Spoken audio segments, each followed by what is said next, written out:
চ্যানেলে সবাইকে স্বাগত। আমি স্বপ্না এসে গেছি আজকে একটা রেসিপি নিয়ে। রেসিপিটার নাম হলো মিক্সড ফ্রাইড রাইস।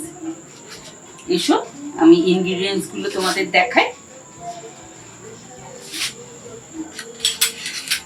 আচ্ছা, প্রথমেই যেহেতু ফ্রাইড রাইস সেহেতু এই রাইসটা লাগবে। তো আমি একটু নুন তেল দিয়ে ফুটন্ত জলে চালটাকে ভিজিয়ে রেখেছিলাম। সেই চালটা একটু শক্ত করে সেদ্ধ করে রেখেছি। তারপরে লাগছে পেঁয়াজ কুচি করে রেখেছি। তারপরে চিকেন বোনলেস কিউব করে কাটা। তারপরে চিংড়ি মাছ আমি একটু তেলে নুন হলুদ মাখিয়ে তেলে সতে করে রেখেছি। তারপরে অমলেট আমি একটা করে নেবো, ডিম ভাজা। এটা সেই ডিম ভাজাটা ভেজে নিয়ে কুচি করে নেব। তারপর ব্লাঞ্চ করে নিয়ে গাজর আর বিনস আমি গ্রেট করে রেখেছি। তারপরে লাগবে সাদা তেল, আমি সবটা ঘিয়ে করছি না, শেষে ঘি দেবো।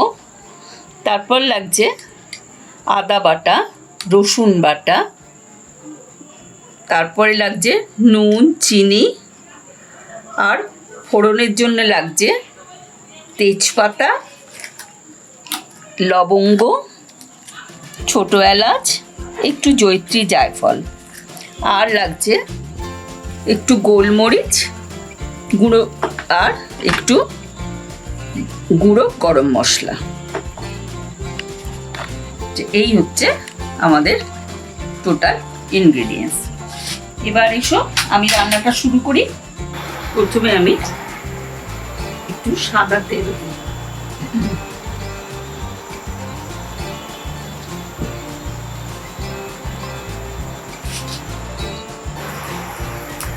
তেজপাতা আর গোটা গরম মশলা আমি ফোড়ন দিয়ে দিলাম।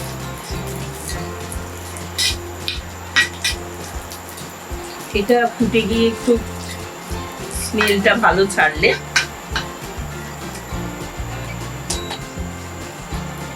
তখন আমি পেঁয়াজ কুচিগুলো দিয়ে দেবো।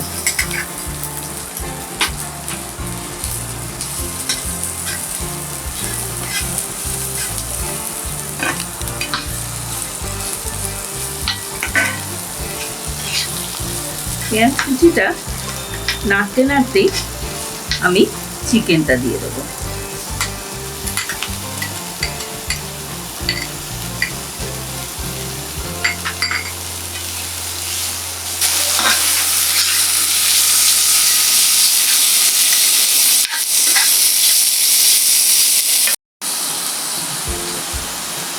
এবার আমি একটু রসুন বাটা দেবো।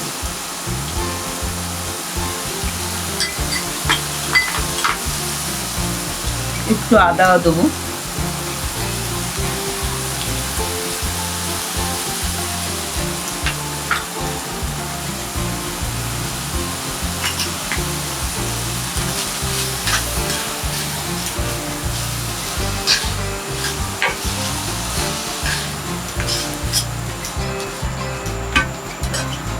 আদা রসুনটা দেওয়ার পর আমি একটু নাড়বো, কাঁচা গন্ধ চলে যাবে, আর চিকেনটাও একটু সেদ্ধ হবে তার সঙ্গে।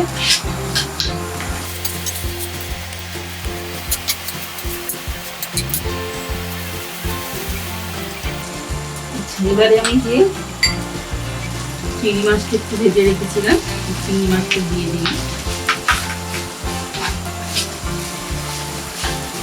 তারপর আমি এই যে ব্লাঞ্চ করে গ্রেট করে রাখা বিনস আর গাজর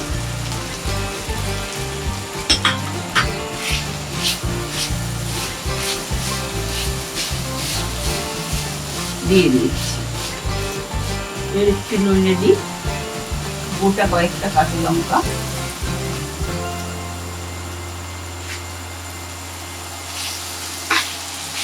এর সঙ্গে দিয়ে দিই।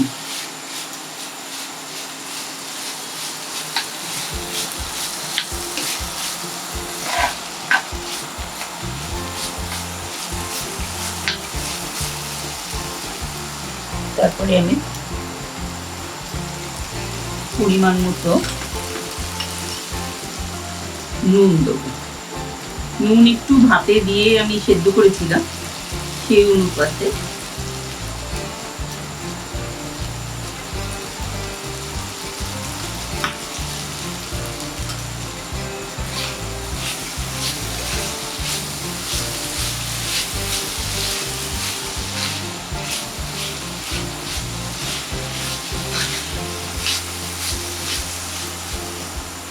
তারপর আমি চিনি দেবো। ফ্রাইড রাইস তো একটু চিনিটা লাগে।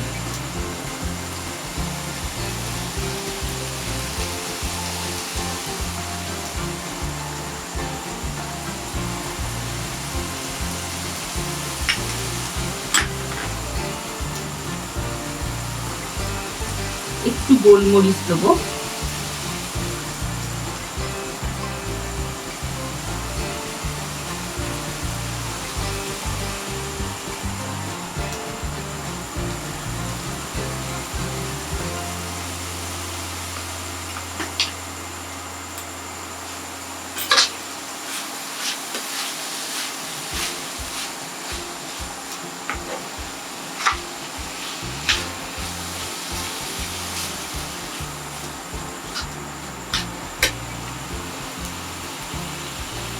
এবার আমি একটু গরম মশলা দিচ্ছি।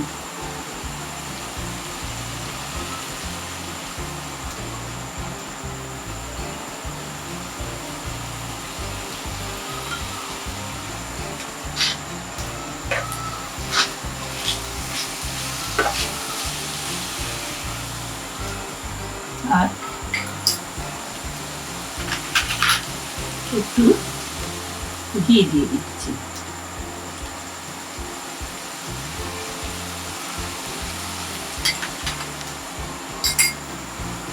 এবার আমি এটাকে রাইসের মধ্যে দিয়ে দেবো।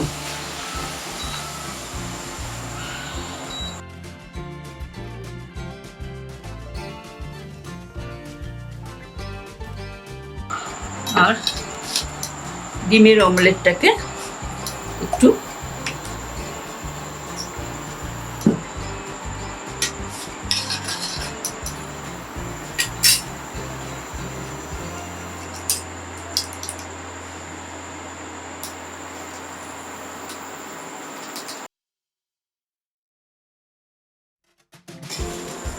আচ্ছা, এবার আমি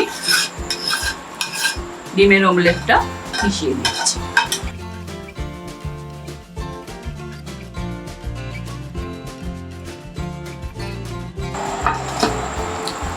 এবার এটা আমি রাইসের সঙ্গে সমস্ত যে ভাজা চিকেন, চিংড়ি, যাবতীয় যে এগুলো আমি মিশিয়ে নিচ্ছি।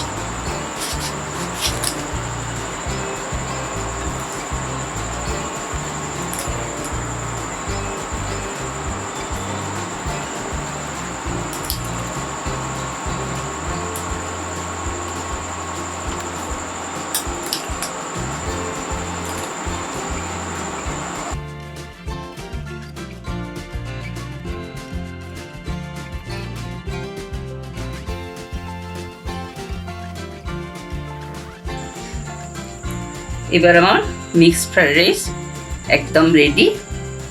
তোমরা বাড়িতে করো, করে দেখো, নিশ্চয়ই ভালো লাগবে। আর আমাকে উৎসাহিত করার জন্য লাইক, শেয়ার, কমেন্টস তো করবেই। আর সাথে বাহারে সাবস্ক্রাইব করতে ভুলো না কিন্তু।